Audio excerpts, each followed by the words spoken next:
This is how I live in my van without anyone knowing. Hey guys, I'm Jordan Sparks and welcome back to my channel. And if you didn't know, I live in my 2009 Dodge Grand Caravan. Welcome to her. Her name is Magical Mrs. Mistopheles. And in today's video, I'm going to talk about how I live in my van the stealth way without anybody knowing that I live in here.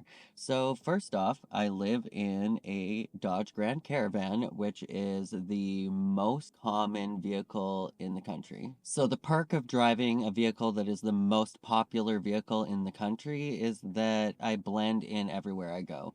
And not only is it the most popular vehicle, but I do drive a black vehicle, which I feel like just blends in more than anything else. So if you're looking to start van life or you're looking to live in a vehicle and you want to do it in the most stealth way possible, that is definitely something that you might want to consider is purchasing a vehicle that's super common, that's just going to blend in with the rest of the vehicles on the road. So I actually had experience living the van life as a child. So back in the 90s, my dad owned one of those old Volkswagen vans, like the ones that you think of when you think of the original hippie van.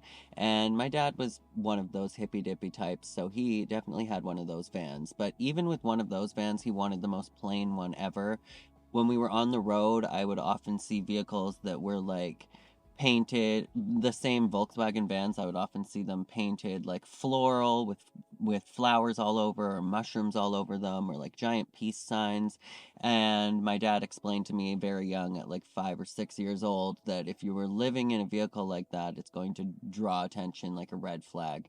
And although it's super cool and I love those vehicles with the custom designs, it definitely does draw a lot of attention, especially if you're going to be driving one of those Volkswagen vans. It drew enough attention back in the 90s. I can't imagine how much attention that would bring driving that around in 2024. So the next thing that I do that helps me live in a vehicle without anybody knowing is I have curtains. So these are my curtains that draw across my two middle windows. So there are 8 windows in a Dodge Grand Caravan. You have the windshield, you have your rear window, you have your two front windows, you have your two middle windows, and you have your two rear passenger windows. So I leave my front 3 windows uncovered and I just draw a privacy curtain across my front seats. And the way that I do that is just by drawing a blanket across.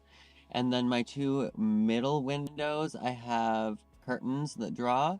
And then in my two back windows, as well as my rear window, I have reflectics that I've created out of these Firestone window covers that I got very inexpensively from Dollarama. And then I've just cut them to fit the back windows, and they just pop in without any kind of adhesive at all. So that provides me a very stealth environment, especially at night. Nobody can see into the vehicle, and I feel completely comfortable having my own privacy within the vehicle that I can park and sleep comfortably for the night. Which leads us to number 3, how I live in my van without anybody knowing, is knowing where to park. So it's very important to know where to park if you're going to be living in a vehicle and you want to do it in the most stealth way possible. A lot of the time that means showing up to your parking spot as late as possible and leaving as early as possible so that nobody sees you arriving in your parking spot and nobody sees you going in and out and you're not driving any attention to the vehicle. Either that or finding places that are very van life friendly, such as a Walmart parking lot or a pickle barrel parking lot or anything like that. Number 4 of how I stay living in a vehicle without anybody knowing is that I make sure to avoid anything that yells, "I'm traveling." So I don't tow anything behind the vehicle. I don't have anything strapped to the roof, like a bicycle or a kayak or anything like that, and I don't use an overhead carrier or anything. Number 5 is that I avoid using any kind of heat source at night that creates a lot of condensation at the windows. So I don't use anything like a buddy heater or a butane or a propane stove within the vehicle as a heat source.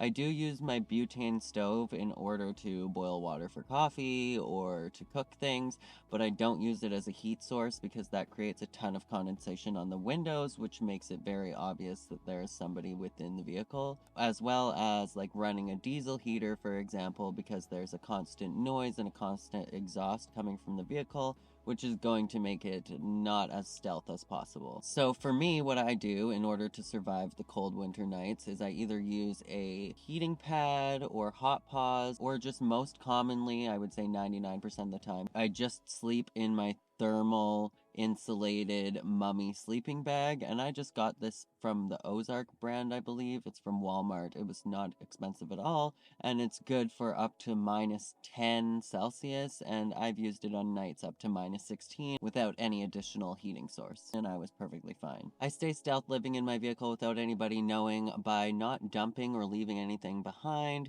So basically, you want to follow the rule that you don't take or leave anything behind from anywhere that you go if you're going to be living in your vehicle. So that means not dumping out any liquids, any gray water, any sewage, anything like that where you are, unless it's in a designated dumping zone. Not leaving any garbage anywhere you are. If you're going to be using anything to cook or whatnot, make sure to clean up after yourself before you go. Just being generally respectful of the areas that you're using. And then, of course, I like to try and keep my noise and lights levels down within the vehicle, especially after dark. So if I'm going to be singing or recording, I try and go to somewhere that's very public and somewhere where there may not be a lot of foot traffic or a lot of people around that I'm going to be disturbing if I'm going to be singing or recording in my vehicle. And then at nighttime, if I'm going to be parked somewhere like a Walmart or something like that, even with my window protectors and curtains in, I like to keep all of the lights off for the most part unless I definitely need something, and keep my volume to a minimum, or you can use headphones or anything like that to keep the sound within your vehicle to a minimum so that you're not drawing attention to the vehicle. And I think that those are all of my ways that I stay stealth and how I live in my van without anybody knowing. So if you like these tips, make sure to let me know in the comments below. Also, if you live in your vehicle and you have any other stealth tips that you'd like to share with the community here, definitely let us know down in the comments below.